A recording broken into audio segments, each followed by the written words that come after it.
really, I think the essence of it is just letting go of the stuff that you know you don't love, the stuff that makes you feel guilty, the stuff that makes you feel bad, the stuff that just makes you go, life is too short to feel I don't want to feel I want to feel awesome. And so this can be physical stuff. I think that's what we usually think, right? Most of us think of the physical stuff, the clothes, the mugs, the papers, the kids' toys, all of the physical stuff. But we can also do it with emotional stuff, with relationships. It doesn't do us any good to dwell on negative thoughts or to keep negative people in our lives. We take on these tendencies about, people around us. When we live around healthier people, we are healthier. When we live around happier people, we are happier. And so it's important to know that stuff isn't just physical. And so you need to just really think about the kind of life you want to be living and be willing to minimize those relationships. Ever feel like you suck at this job? Motherhood, I mean. Have too much anxiety and not enough patience? Too much yelling, not enough play? There's no manual, no village, no guarantees. The stakes are high. We want so badly to get it right. But this is survival mode. We're just trying to make it to bedtime. So if you're full of mom guilt, your temper scares you, you feel like you're screwing everything up, and you're afraid to admit any of those things out loud, this podcast is for you. This is Failing Motherhood. I'm Danielle Bettman, and each week we'll chat with a mom ready to be real, sharing her insecurities, her fears, her failures, and her wins. We do not have it all figured out. That's not the goal. The goal is to remind you, you are the mom your kids need. They need what you have, you are good enough, and you're not alone. I hope you pop in earbuds, somehow sneak away, and get ready to hear some hope from the trenches. You belong here, friend. We're so glad you're here. Hey, it's Danielle. As we approach the holidays, I have the perfect guest in which I got to pepper with questions about all things intentional living and minimalism. Deanna Yates is the founder and CEO of wannabe Clutter Free and host of the popular podcast, The Wannabe Minimalist Show, where she helps busy families learn how to let go of the stuff holding them back so they can enjoy more time together, stop spending their weekends cleaning house, and wake up excited for the day ahead. Deanna's podcast is packed with helpful advice, tips, and tricks. I was on it as well. And her course, helpful guides, and free giveaways have helped thousands of women all over the world discover the freedom that comes from living clutter-free. In this episode, I got to dive into the whole backstory behind Deanna's journey from overwhelm to becoming a wannabe minimalist. We covered how she used a vacation to create her dream capsule wardrobe and how you can too, the routines she created that were a game changer day to day, why you don't need to get rid of everything to be a minimalist, how to live with less with kids and help them declutter too, and the power and freedom that comes from living with less. Deanna was one of those people I could talk to for hours. I'm so glad to share her story here because I truly feel like she is a relatable example of what it looks like to slowly but surely create a more simple, sustainable, and intentional lifestyle that truly meets your values and your family's needs. Now let's jump into this episode with Deanna. Welcome to Failing Motherhood. My name is Danielle Bettman, and on today's episode, I'm joined by Deanna Yates. Hi, Deanna. How are you? Hi, Danielle. Oh my gosh, I'm super excited to be here. This is a lot of fun. Yes, we just talked 2 days ago on your podcast, and so we're just continuing the conversation over here on Failing Motherhood, and I'm so excited. Yeah, me too. We couldn't stop talking, so I'm just excited that we get to do this again. Yes. We already decided offline we're going to be friends, so yes. Our girls don't know each other yet, but they'll figure it out. It'll work. Yes. So I shared your bio in the introduction, but go ahead and just introduce yourself to my audience. Who are you and who's in your family? Sure. Hi, my name is Deanna Yates, and in my family, it is myself and my husband and our daughter who is 9. Yeah. And where do you guys live? We live in San Diego, California, but we have lived all over. So I'm originally from here and my husband is from Iowa and our daughter was born in Colorado and we have lived in 5 states and she has traveled with us to 15 countries and we've been to a few others without her. Yeah. Wow. Been all over. Yeah, I'm jealous. Most of my life has been spent in the Midwest, which is not a lot to speak of. But it's okay. It's all right. There's, Yeah. we lived in the Midwest for a while, so I got you. Yeah. I mean, it's got its pros and cons, like everywhere. Everywhere does. Absolutely everywhere does. Yeah. I just want to see more of the world. So that's on our bucket list. We're getting there. So I was on your podcast, the Wannabe Minimalist Show. And so I wanted to then pre-qualify to see if you're a good fit for our show. Have you ever felt like you were failing motherhood? Oh, I mean, yeah, on a daily basis, right? I mean, I think we're our own worst critics. And so we definitely, I think, are difficult on our own selves the most. But there were definitely big times in my life where I had moments of like, this cannot be all there is. This cannot be what the rest of my life is going to be like. This isn't what I thought life was going to be. And, even over on my, website, I'm a pretty open book. So I really just try to put it out there because I don't think it really helps when people see an image or, get one persona of you and they don't see all the stuff that has gone into it. So, I mean, there was a time when I was super overwhelmed and I couldn't get my house together and we spent hours cleaning on the weekend. We didn't have any free time. Dinner was an afterthought. I was so busy and things were just going on. And so, now I'm blowing my budget and I'm stressing out and we're eating takeout. So it's not good for my wallet, for my waistline. Stuff was taking over. At the time, we were living in Iowa and we were just in this cycle of letting life happen to us instead of taking control. We had bought a house. It was an old house. It was built in 1904. So yes, it needed a lot of work. And so we spent time fixing it up and we were working on the yard. And so we had very little time on the weekends. We would spend our weekends going to Costco and getting the stuff and fixing a project. And, it just felt like it was never ending. And our daughter at the time was a toddler. So she was 2 and 3. And, so she's in a busy time where she needs a lot of attention. And so I just felt pulled in so many directions. And, I had never been a big fan of grocery shopping. So we'll get back to buying all that takeout, right? I've never been a big fan. I'm still not a big fan. And so I put it off and it just led me into the habit of we'll just pick up the pizza or we'll just, get those burritos or we'll just go take out or, or fixing the food that just wasn't really that healthy for us, but was prepackaged and pre-made.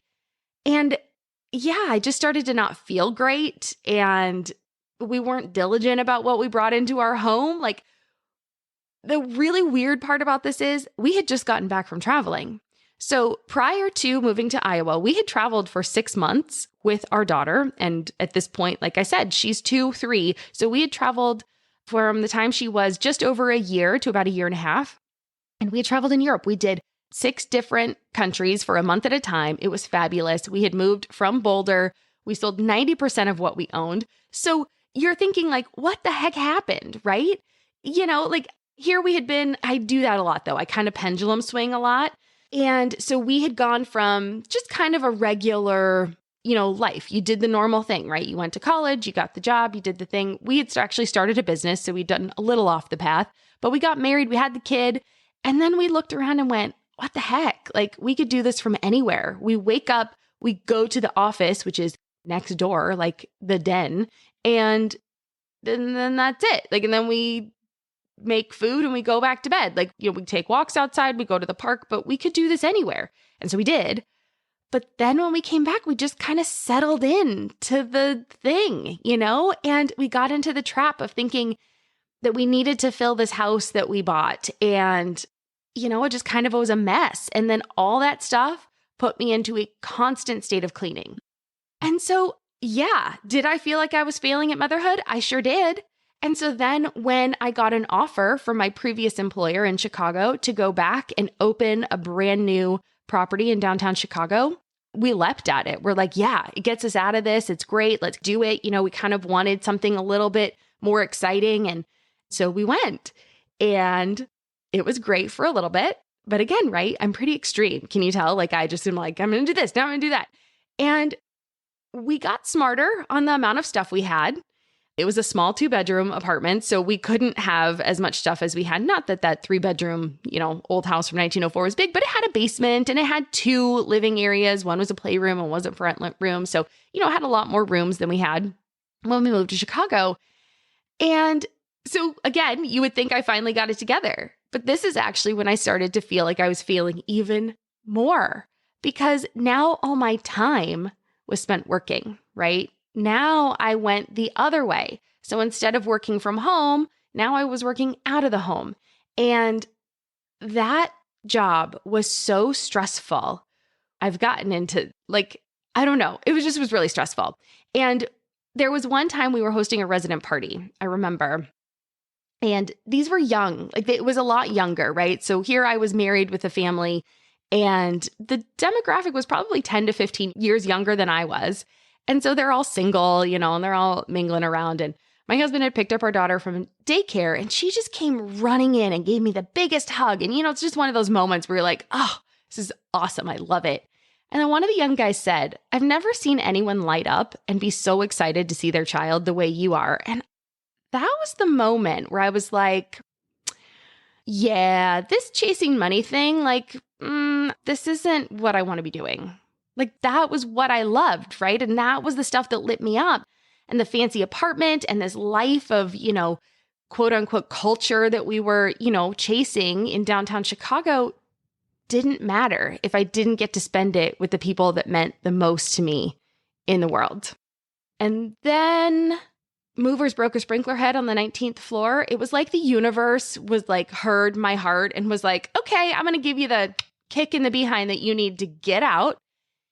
And it was awful. I mean, it was so just stressful. I've almost blacked it out. I almost can't believe it happened and that we made it through it. And I mean, we had damage to over 50 apartments. We had to move people in. It was the middle of July. It was the busy season. 2 of my 3 elevators were out. It was chaos. So we got through it and I went, I'm done. No way. We packed up again, and we ended up this time traveling Europe for a year and a half. And that was really where I was like, okay, I'm burnt out. I have no more choice. I can't do this anymore. I am not going to survive. There were days where I would get out of bed and I would get her to daycare and I would get back because we lived in the building. That was another thing. I lived and worked and everything was all in one place. So I would get back and my husband would be working from home. And I would come home before I went down to the office and I'd be like, is this really all there is? I don't know if I can continue just going through these motions day in, day out with no light at the end of the tunnel. And so, we kind of just as a family decided okay, let's figure this out. I mean, this isn't what we want life to be like. It's too short and she's only going to be little for a little bit. And so we discovered kindergarten was not required in a lot of the states that we would eventually live in. Illinois, one of them, California, one of them, Iowa, one of them. And so we kind of said, well, wherever our family is and where we, can see ourselves living, they don't require kindergarten. So what if we went to explore and kind of tried to find ourselves? And, we had work that we could do online. I'm very lucky that my husband's in IT. And so he had contract work that he could do from anywhere. And that's kind of where we started to find our mojo and get it back. So that's a really long answer to your story, but the answer is yes. As a mother, I definitely have felt like I've failed in my life at times. Yeah. But then I've also tried to redeem myself, right? So, and not stay there. Well, I think it's important to hear the whole backstory because for everyone that has a journey towards intentionality and minimalism and, just more of the choice built into your lifestyle, I think it's for a reason. And we want to be able to understand the why. That way we can resonate with how you might resonate with that and what you can find through that journey, because those gems are so valuable. And so for you, that's what it looked like. And for, someone else, it might look totally different. But eventually it brings you to a place of asking the hard questions and making risky decisions and, questioning your values and your time and how you're spending it. And I think that's so powerful because without sometimes that pressure cooker of like getting to that place, you end up spending decades without that level of intentionality behind it. So after you came back from traveling, how did you make the decision to like not go back to where you were in Iowa? Yep. Well, let's just say I hope other people don't have to go through that entire saga to get to the life they want. I definitely don't think we have to go through the ringer. And if you do, just know that it's possible to get out. But we had debated on, we weren't sure where we wanted to end up. And we had thought maybe we would stay in Europe. We had looked at Germany. We had looked at Spain. I studied Spanish in high school and my husband studied German. And we thought, well, maybe we'd have a leg up on one language. No. Anyway, that's another story. We'll go there somewhere else, some other time. Okay. But, we ended up doing a visa reset with our friends. We had traveled from like May through September, October timeframe. And we needed to do a reset because we only had, there's only so many months. You can only stay 3 months in kind of the most of Europe. And we had done like Croatia and Montenegro to kind of get out of that part, but still be in Europe. And so we were like, okay, well, we got to go back because we can't continue to stay here. So we came back for the holidays and we met them in San Diego. They were like, you know what? We're on fall break. We're going to go on a trip somewhere. Would you guys like to join us in San Diego? And we said, well, that sounds fun. We haven't spent a ton of time there. And we absolutely fell in love with San Diego. So that was how we decided. Honestly, it was just kind of one of those things where, when you try a piece of clothing on and it just fits and you feel amazing, that was it. Like we were just like, okay, we've been traveling all over the world, trying to find something that would fit, trying to make these, pieces come together. And it's like, this place is pretty awesome. And we kind of loved it. And we wouldn't have to go through visa hoops and we wouldn't have to, go through all this stuff. And so we're like, okay, so once that was solidified in our mind, we went back to Germany. We did go back and we were there for about 8 months, but we knew we'd come back here eventually. But how did I not get all the stuff, right? Well, we just, we wrote down our values. We wrote down what we really wanted out of life. And that made it easier to stop being a slave to the marketing messages. And you and I talked about this a lot. Like you ended up moving from your 2-bedroom apartment to your house and, you haven't even bought much stuff. And I think we're very similar. The house we're in now, it's a rental. The market is crazy. I wish I could have afforded this place or bought this place 10 years ago, but that's not the life path I was on and that's not my reality. So here we are. And I'm okay with that. So we've come to terms with that. The landlord's fantastic. I'm hoping that we'll be here until our daughter graduates high school. Honestly, she's 9. So that's like a decade, which is the longest we've ever been anywhere. And so when we tell our family and friends, they're like, okay, yeah, sure. I'll see you when it happens. But I'm like, no. Believe it when you see it. Yeah. And so for us, this kind of feels like our forever home. And so we are trying to be very intentional about what we put in here. We've moved a couple times since coming back because we were in different condos and stuff. And so we really didn't buy much. Every time we move, we kind of pay attention to what we have. And we have, since moving in here, we've only bought a couch, like a nice big comfy sectional couch. We bought bunk beds, like a loft bed for my daughter because her room is tiny from the last place we were at. She was not happy about that. And then I got a desk off of Craigslist that I fixed up. But those are literally the only pieces we have purchased in the 9 months we've lived here.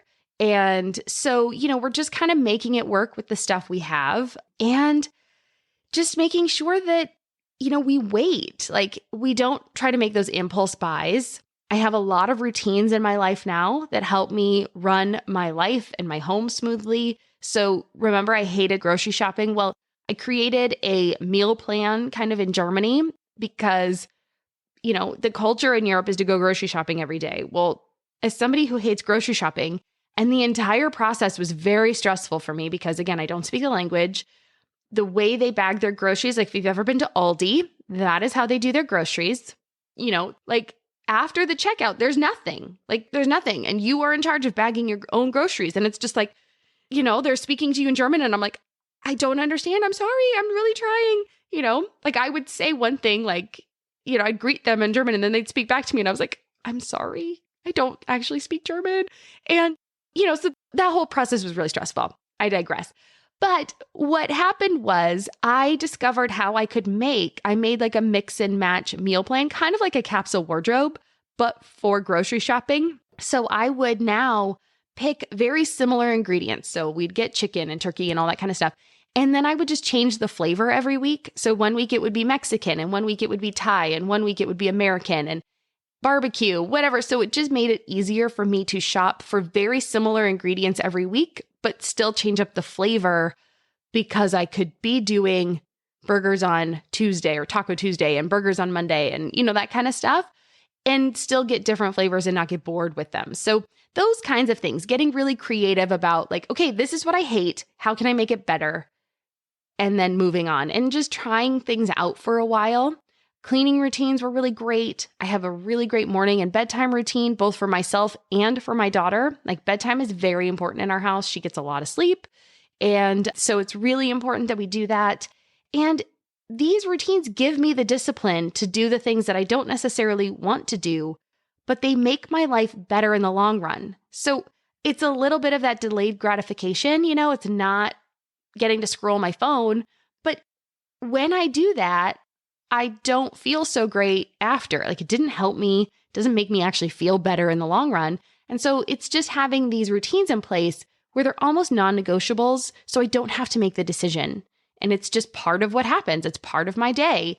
And they make me feel better. They move my life forward. And then I still get time to scroll Reddit or look through Instagram or whatever I want to do because I have built in a little bit of buffer so that I can do the things, move my life forward, and it gives me permission to do the stuff that I, want to do and slack off if I want, or go paddleboarding if I want, or whatever it is, it just kind of gives me that space.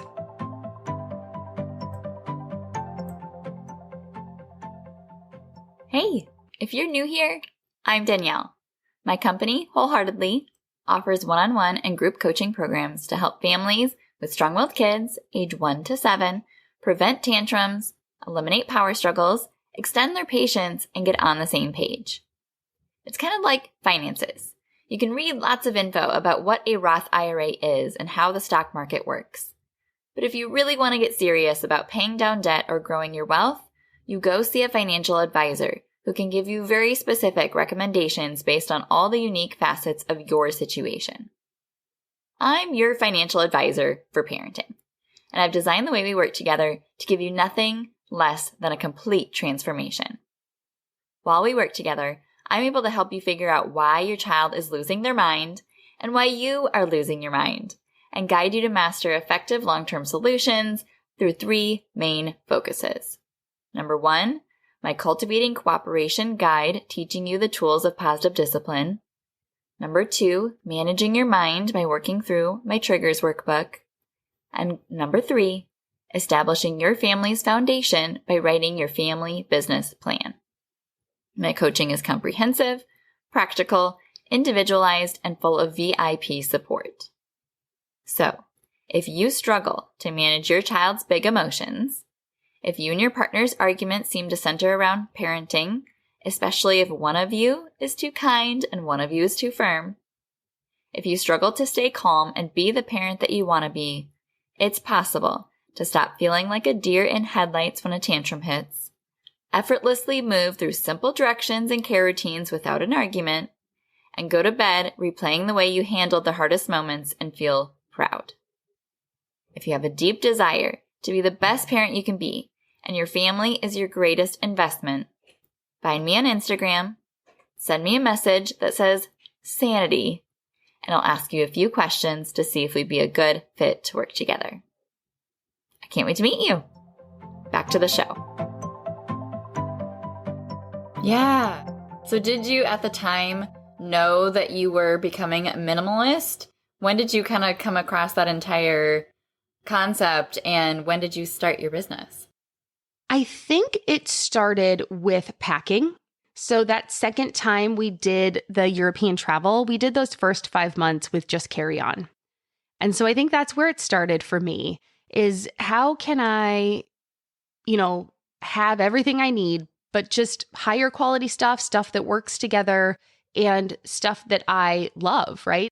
When you go on a vacation, you don't pack the crap, right? You only pack the clothes you love. Mm-hmm. And so it's actually one of my favorite hacks to help people when they're like, I could never live in a capsule wardrobe. And I'm like, have you ever been on vacation?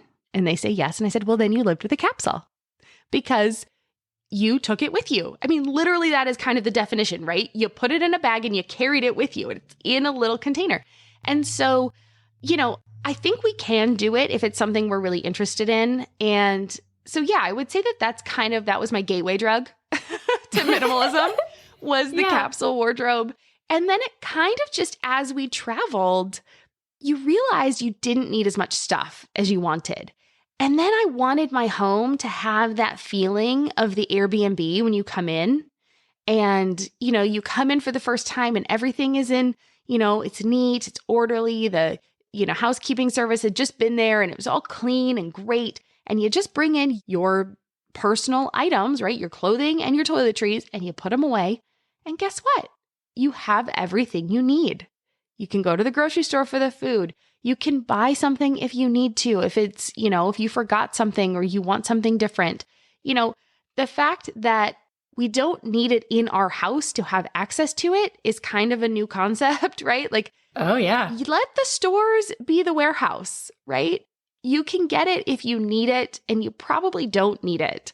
So I think that was kind of really what led me into the foray. And it took me a long time. I mean, my show is called Wannabe Minimalist for a reason.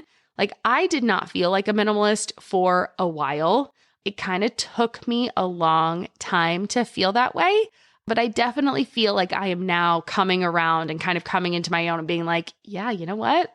I kind of am. And I'm all right with that. Yeah. Like subscribing to the identity. Exactly. So you asked me this on your podcast, so I have to switch it around. What does minimalism mean to you? Yeah, I ask this of everyone. It's one of my favorite questions. So for me, I think it is letting go of the stuff that's holding you back. Because I don't think stuff is the enemy. I'm not one of those minimalists that only has 100 items. We have more than one plate per person. Yes, I have a capsule wardrobe, but my husband doesn't.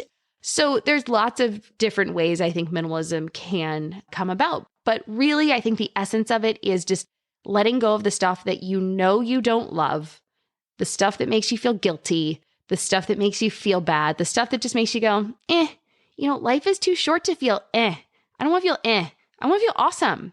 And so this can be physical stuff. I think that's what we usually think, right? Most of us think of the physical stuff, the clothes, the mugs, the papers, the kids' toys, all of the physical stuff. But we can also do it with emotional stuff, with relationships. It doesn't do us any good to dwell on negative thoughts or to keep negative people in our lives. We take on these tendencies about, people around us. When we live around healthier people, we are healthier. When we live around happier people, we are happier. And so it's important to know that stuff isn't just physical. And so you need to just really think about the kind of life you want to be living and be willing to minimize those relationships. I'm not saying you have to cut people out. I get that, right? Like, you might have a family member that is near and dear to you and they're very negative and you just don't really know what to do about it.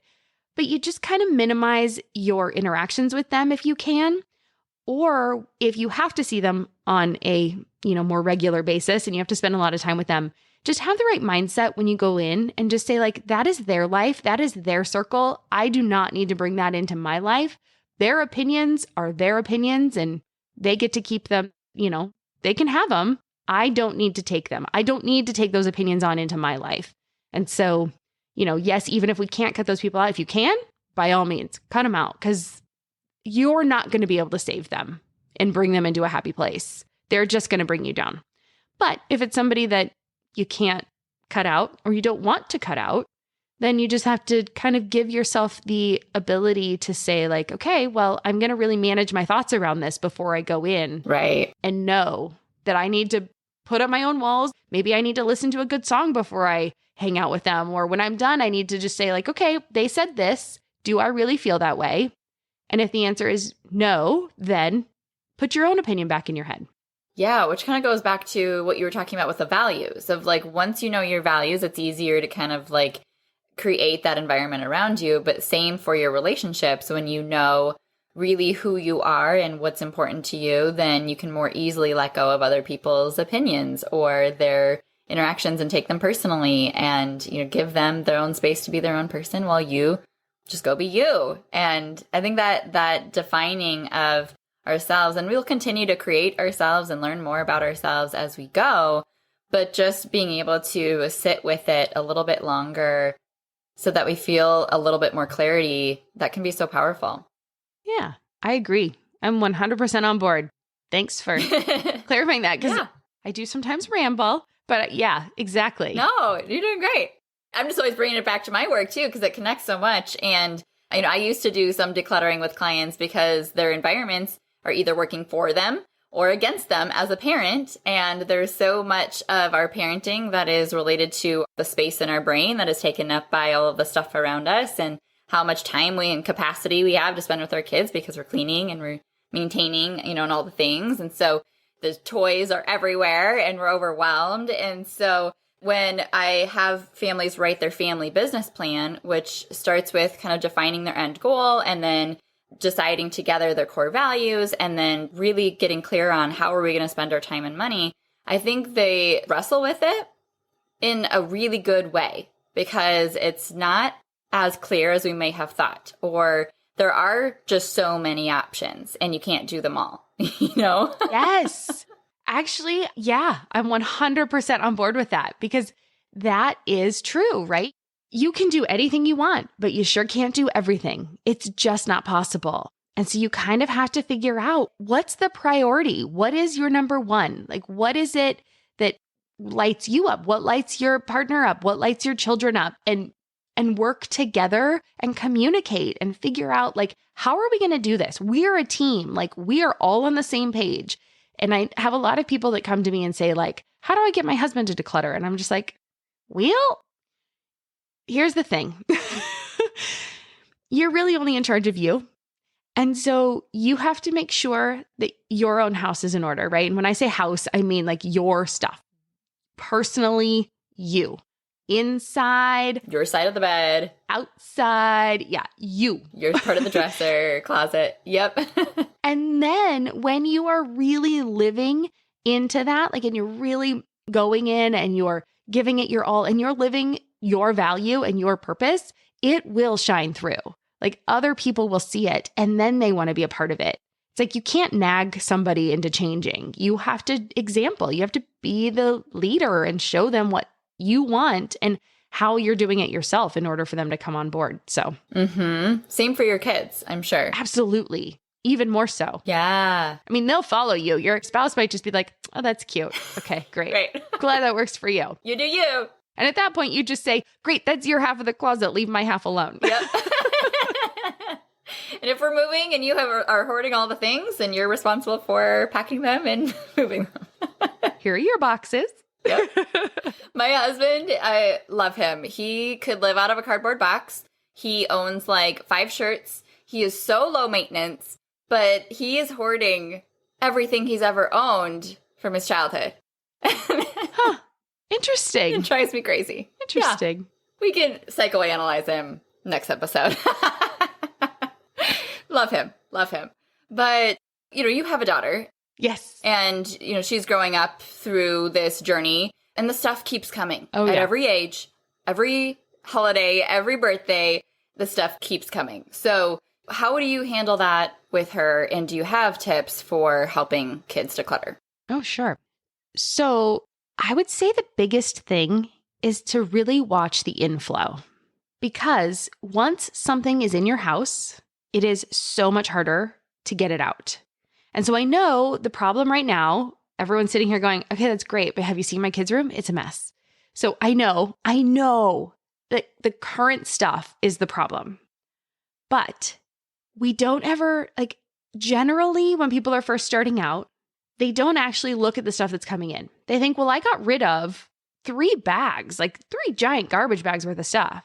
But then they don't realize that the birthday's around the corner, or they went to Target and they bought 2 more bags of stuff. And so you're really kind of a neutral.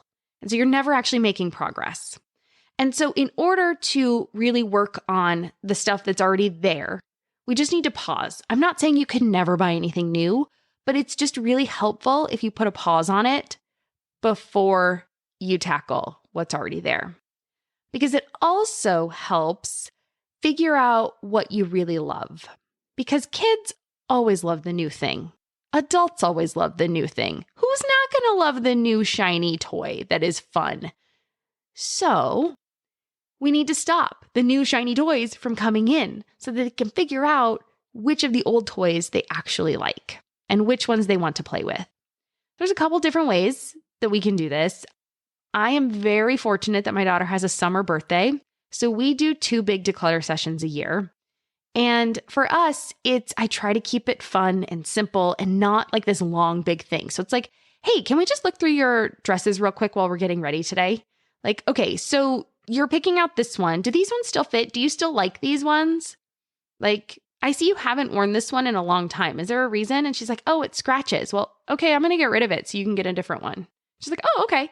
Right? Like, it doesn't have to be this long, drawn out thing. It can just be part of the daily process. And we can do the socks. Hey, do you have any socks that have holes in them? Like, could you pick those out for mommy? Like, could you find 5 things that you really don't like wearing? And don't worry, it's okay. Even if mommy thinks it's cute, if you don't want to wear it, you don't have to wear it. Because I think that's some of it too. Like, our expectations, they don't want to let us down. And so if we second guess their decision, it makes it really difficult for them to trust themselves to let stuff go. So if it's something that I'm not ready to let go of yet, but she's like, I don't want that. I'm like, oh, fabulous. And I put it in my stuff. And then when I go through my stuff again, I can be like, okay, do I really need to keep that? No, I don't. Okay, let's get rid of it. Yes. And so we can't second guess our kids.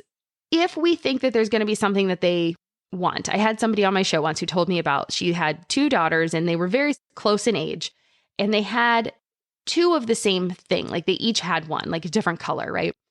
And she said the younger one was like, I don't want that anymore. And she's like, your sister still has hers. I think you're going to want it. So she just put it in the garage. You know, I mean, I think we have to use our judgment. We are the adults. And if our kids are saying like, I don't want that. And you're like, I think you are. There are very few things that you're going to want to put off to the side. But other than that, I really think you can let it go. I mean, if they make the decision, they made the decision. And if it's not something that's expensive, it's a really great lesson too to learn. And they're like, okay, maybe I'm a little more discerning with my stuff. So if they're that kid, right? I love the container method. So you give them a box to put all their treasures, because what kid doesn't come home with the junky plastic little treasures from the birthday parties and the class parties and the rocks they find at the beach and all the things. So all the things.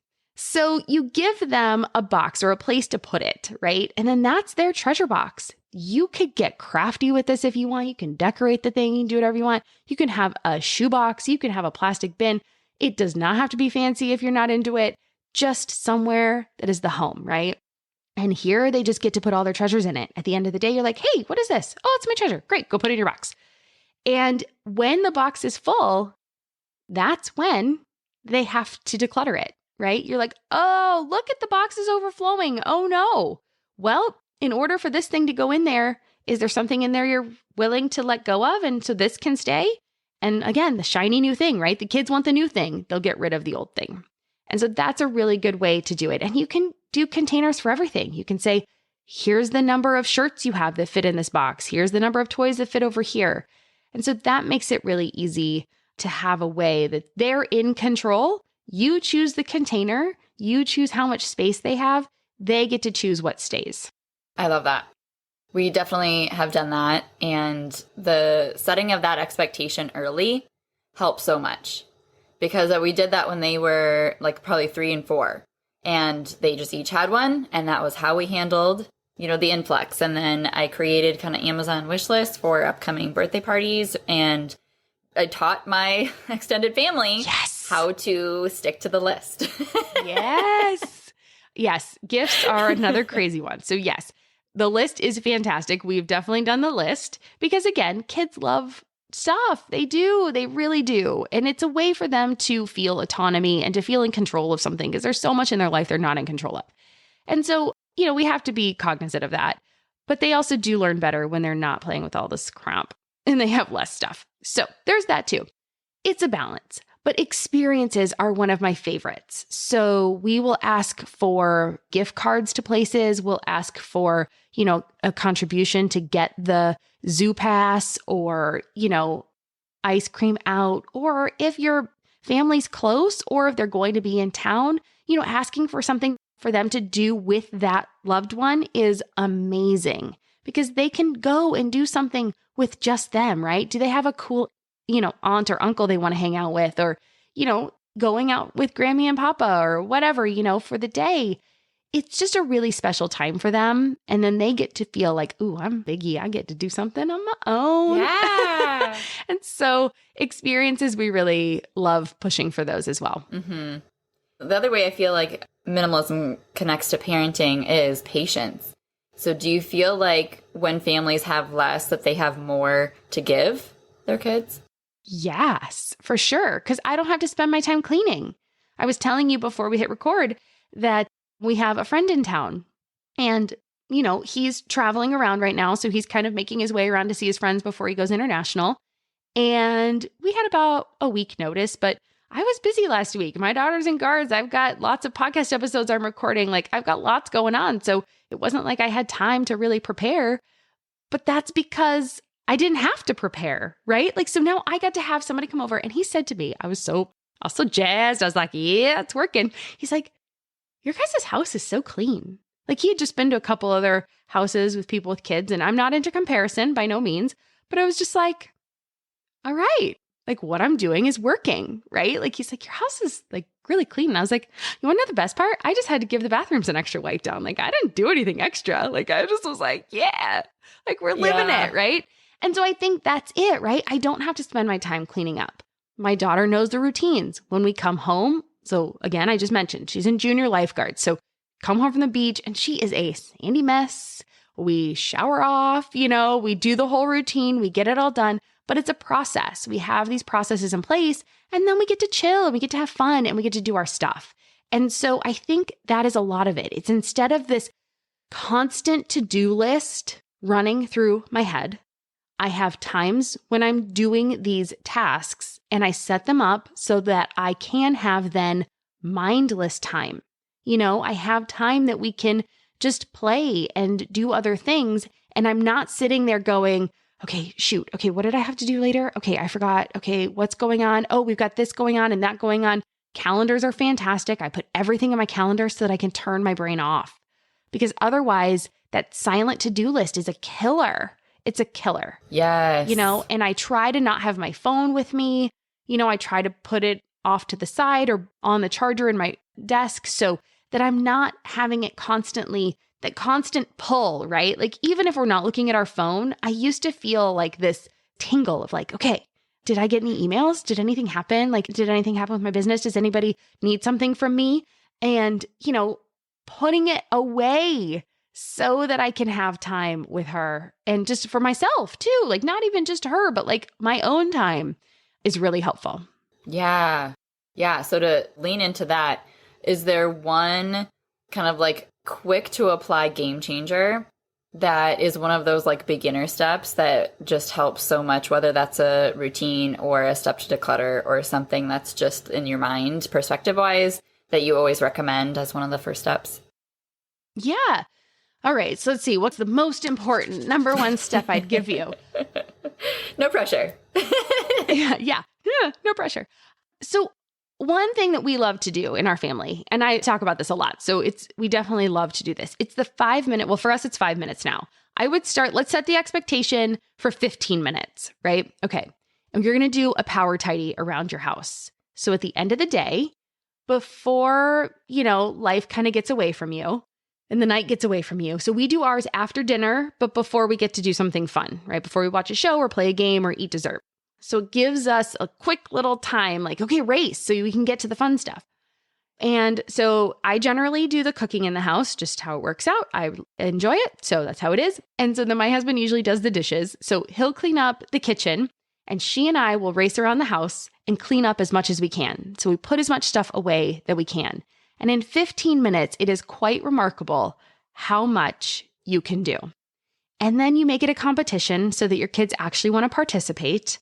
And you make sure they win the first few times. And they get to pick the show, or they get to pick the dessert, or they get to pick the game you play. They get extra sprinkles, whatever it is, make sure they have a good time, right? And then it makes it so much easier the next night where you're like, hey, we're going to do that 15-minute power tidy again. And the good part about it is I no longer stress about a mess in my house, right? Like, we live here. This is life. Like, we play games, we do art projects, we make a mess.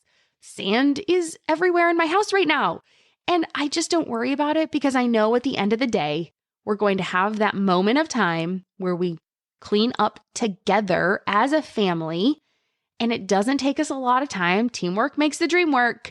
And we can just get it done. And then we can sit and relax. And you turn it all off. And it just gives you that moment of like peace and relaxation. And you can breathe. So both before, because you know it's going to get handled at some point, and after, because it's already done. And you say, well, whatever didn't get done, we're going to work on it tomorrow. No big deal. Yeah, that is such a game changer. And that 15 minutes goes a long way. It really does. Really does. Yeah. And even if you do need to start small because you have really young kids, and they help you for sure. 5 minutes. Yeah. Or you just work together on the Legos. If 15 minutes is too much, 5 minutes, absolutely. 5 minutes is a huge deal. When you have 3, 4, 5 people working concentrated for 5 minutes, that's 15, 20, 25 minutes of manpower or kid power or woman power, people power working on a project. So, it really does compound. And so it's a game changer for us too. Yeah, because the compound interest of that small routine built up day after day after day gets you to a totally manageable place to not only get to, but maintain. Yeah. So that's so much peace of mind. Oh, I love that. Yeah. We need to get back to that as well, because this summer has been, routines all over the flow, but this will come out in the fall. So we'll be much more gearing up for all the, we've been done back to school, but we'll be getting ready for, all the holiday chaos. Yeah. So, slowly grounding. So for the mom listening that is currently overwhelmed and wanting to be a minimalist, but not feeling at all that she's arrived yet, what takeaway would you love for her to hear? Or what do you feel like she needs to hear? So I think we often have this idea that we need to be perfect. And I just don't think perfection exists anymore. I just don't think it is a concept that works. Because in my own life, when I have reached a goal, there's always been something else after, right? Yep. There's never a moment when I'm like, all right, I'm done. Okay. There's always something else. So I think if we understand that that is the reality and we can give ourselves a break, that we're not striving for perfection, we are just striving to be the best we can and give ourselves a little bit of grace and just make tiny steps. Those tiny steps, they add up so much. So it doesn't have to be this giant declutter. You don't have to take everything out of your garage and do a giant sort on a Saturday and Sunday. It's just going to wear you out. You can do one box at a time. Actually, one of my favorite things to do is to go all out on something. So let's take holiday decorations, for example, because this I think is a pretty easy one for people to get around. We all have a box of holiday decorations. Maybe 2, maybe 3, maybe more. So take all the decorations you want and put them up in your house and go all out. Don't think, oh, I'm going to try to make it small because I know I'm not supposed to have so much stuff. No, don't do that. Put everything out that you love. And then inevitably, there's going to be something that's left in that box. And you can just say, okay, I really went all out. I did everything I wanted. My house is how I want it to be. I love everything that's up. This stuff can go because I'm not going to miss it because I didn't put it up this year, which means I'm not going to put it up next year. And it's just those little things that you can do along the way that really help, and they make a big difference. And so just give yourself the permission to say, like, I'm going to keep what I love and I'm going to let go of the stuff that I don't, and I'm not going to miss it. And if I do, it's okay. It's at the store. I can get it again, or I can borrow it, or I can find a different solution, because most likely your brain would come up with some creative solution, because it's amazing how it does that when it's stuck in a corner and it's like, but I really needed that can opener. But you know what? I bet you if I YouTube it, I'll find a way to open this darn bottle without it because my can opener broke, right? Well, okay. So there's ways to do stuff. We just need to be creative about it. And so just know that there is no such thing as perfection. Everybody's doing the best we can. And when you get to a point, the next step, you're going to want to go a little bit further. And the next step, you're going to want to go a little bit further after that. And that's not to say that like it never stops, but it's just to show you that like we need to find happiness where we are right now, because we can't delay it, right? Don't delay it for some time that might never come, because there's so much good stuff along the way. Oh, I love that, because I picture it like a spiral staircase where, you know, you go around and then you go around again a little bit deeper, and then you go around again a little bit deeper, because that's been my minimalist journey. Is like the first one was very surface, like how do I get this house up ready to sell? And then the next round was like, well, what do I really love and want to put up? And then the next round was like, okay, how can I really get less toys, less books, less kid stuff? And then, you know, like there's always another round or like layer to go into or down further. But like, celebrate the progress. Totally. Celebrate where you're at on the stairwell. Absolutely. Yeah. I love that. I love that spiral staircase. That's really fun. Just thought of that. So yeah, you can take that. But so tell us more about Wannabe Clutter Free. Oh yeah. Great. Well, yeah. So my website is Wannabe Clutter Free, and I have a ton of resources and guides there. I have something called the Power Purge. It helps you declutter over 100 items in less than an hour. Or I have a French-inspired capsule wardrobe. So if you would like to, you know, kind of have that gateway drug like I did and start with a capsule wardrobe, you can do that. I show you how to make over 72 outfits with just 12 pieces. And then if listeners are looking for more help, I have a course called Tidy Home Academy. It walks you through the nuts and bolts of basically how to create that vision, how to start with that vision in your home, so then you can declutter, organize, and sustain it, which of course is covered in that course. And then, like you said, I have a podcast. So if people are listening to this and want more, you know, podcast goodness, come on over. It's called Wannabe Minimalist. And like you said, you were just on the show. So I have lots of amazing guests like you, and I can't wait to share that episode. It was a really fun one. It was, yes. Go at least connect with that one, and then, you know, find all the other episodes that will resonate with you for where you're at. I highly recommend it. Okay, so then that brings us to the last question I ask every guest that I have on. How are you the mom that your daughter needs? So I'm working on listening to her wants and needs, because like I said, I'm by no means perfect. I don't think perfect exists, right? But I'm trying. So one of the things I'm working on is to ask her a question and then keep my mouth shut to listen, because in just trying to be comfortable with that silence, I am not comfortable with silence. So I'm trying really hard to get better at it. But I learned one way that she likes to show love is through touch. Like that's one of her love languages for sure. And it is definitely not one of mine. And so in order to do that, we have Tickle Fight Tuesday. And so she absolutely loves Tickle Fight Tuesday. We set 10 minutes on the timer, and she gets to tickle me as much as she wants for 10 minutes. Oh my gosh, I love it. It's a tickle fight, so I tickle her back. But yeah, it's one thing. She loves it. She loves Tickle Fight Tuesday. She looks forward to it. She's always like coming up to me and like pretending she's going to tickle me. And I'm like, And she goes, I know it's not Tuesday. I'm not actually tickling you. So she loves it. I don't know how much longer she'll want to do it, but yeah, it's been really fun. Oh my gosh, I love that. It's so cool how you can like put a boundary on it and respect your needs while also respecting her needs and wishes and creating a space for that to be a yes. Like that's so ingenious. Oh, thanks. Yeah. Very cool. So she's so lucky to have you. creating that time with her, that intention, that space, that presence, and, Tickle Time Tuesdays as well. That's so cool. What a fun childhood. Aw, thank you. Yeah. Well, thanks again so much, Deanna, for taking the time, sharing so honestly, getting into your life story. It's such a joy and an honor for us to come alongside you and hear from it and learn from it. So thank you for your time.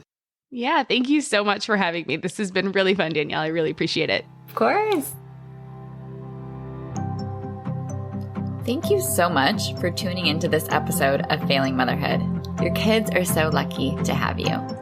If you loved this episode, take a screenshot right now and share it in your Instagram stories and tag me. If you're loving the podcast, be sure that you've subscribed and leave a review so we can help more moms know that they are not alone if they feel like they're failing motherhood on a daily basis. And if you're ready to transform your relationship with your strong-willed child and invest in the support you need to make it happen, schedule your free consultation using the link in the show notes. I can't wait to meet you. Thanks for coming on this journey with me. I believe in you, and I'm cheering you on.